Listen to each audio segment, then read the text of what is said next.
नज़म का उन्वान है बेबसी। हम सब एक अनजाने मंजिल की जानिब चल रहे थे।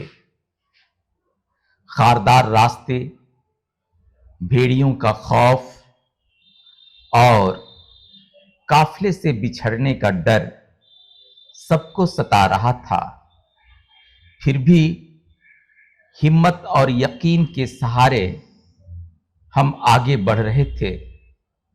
तभी एक हादसा हुआ। रास्ता अजदहा बनकर हमारे रूबरू खड़ा हो गया। अब हम न आगे बढ़ सकते हैं और न ही पीछे मुड़कर जा सकते हैं। हम अपनी बेबसी पर मातम कुना हैं।